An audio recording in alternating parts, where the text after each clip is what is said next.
Mr. President, The Democratic Leader. I ask unanimous consent the quorum be dispensed with. Without objection. Now, Mr. President, COVID-19 has changed just about every aspect of American life. Every aspect. The bottom line is very simple. The way Americans work, the way we send our kids to school, the way we run our businesses has all changed. COVID has derailed the economy. Millions of Americans have missed the rent, missed the mortgage, applied for unemployment, been forced to skip meals.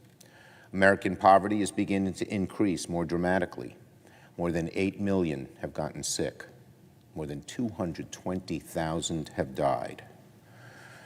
The response here in Congress to a pandemic that affects our country in a way we haven't seen in decades should be to comprehensively provide relief.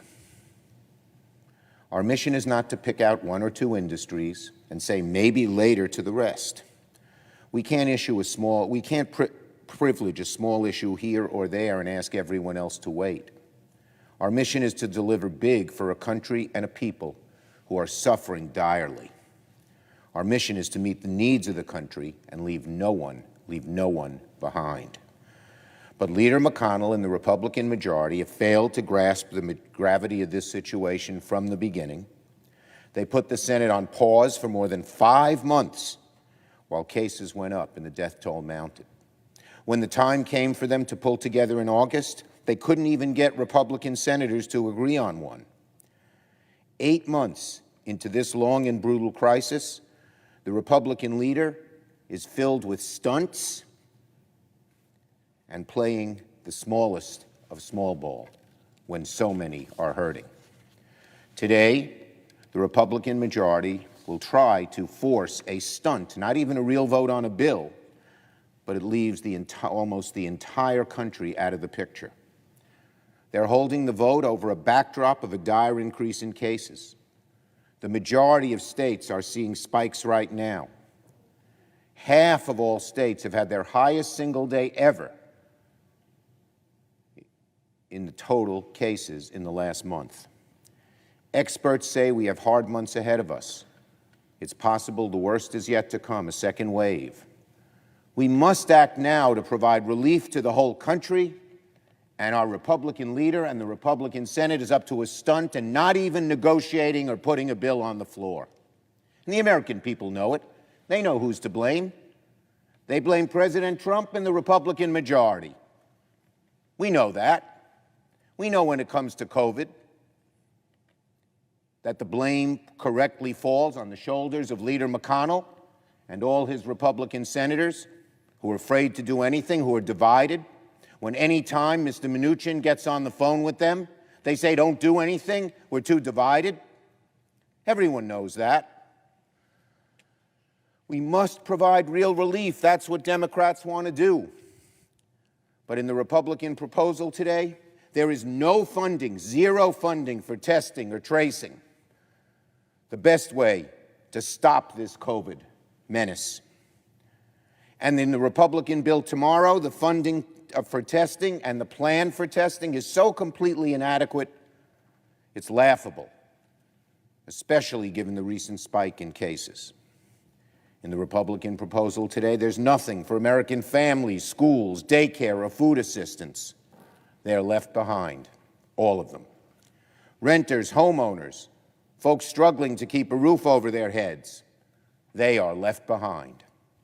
Americans who have lost their job through no fault of their own and need unemployment insurance, they are left behind in these Republican proposals. State and local governments that are being forced to slash critical public services in the middle of a recession, they too are all left behind.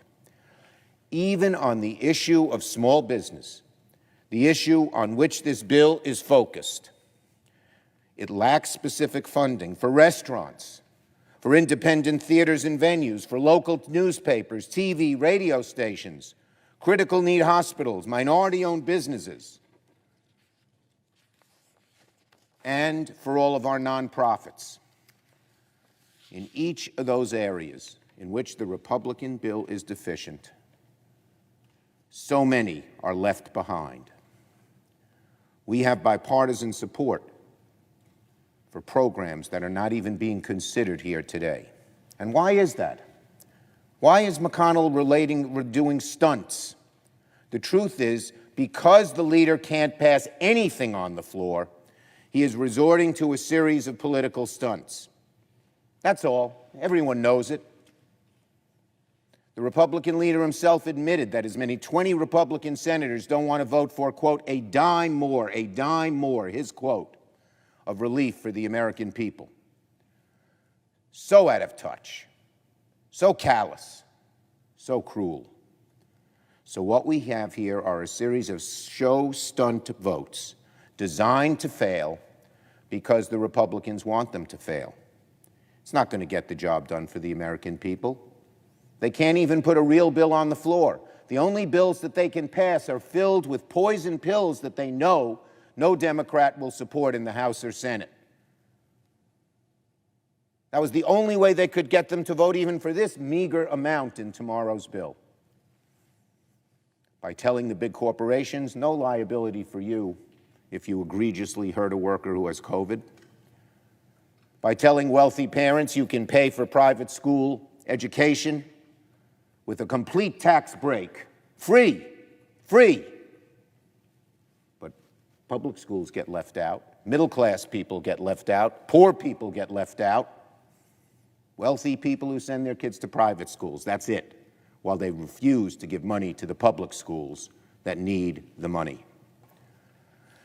If Leader McConnell were serious, you know what he'd be doing? He'd be negotiating. He wouldn't be saying, I can't negotiate, my caucus is divided. He'd be leading instead of following the 20 hard-right, cruel, callous, thoughtful thoughts who don't want to spend any money because their wealthy paymasters don't want to pay taxes.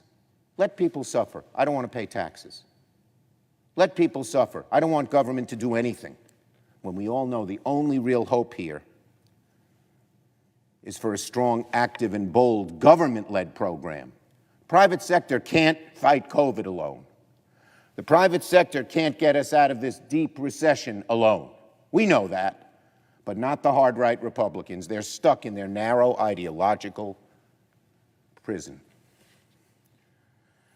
So instead of stunts, senators will actually have a chance today to vote on a real, comprehensive bill to address the current state of the country. For months, Democrats have been pushing for the HEROES Act, a second installment of the kind of comprehensive COVID relief we passed in the first bill that brought so much to people, helped them stay in their homes, brought pandemic unemployment insurance, helped our hospitals, helped our local governments, helped do some testing money, by the way, and tracing money, which the Trump administration hasn't even distributed to the states. This bill passed the House over 3 months ago, and since then, Democrats have modified the bill to move closer to our Republican counterparts. Still, Leader McConnell refuses to even bring it up for a vote in the Senate.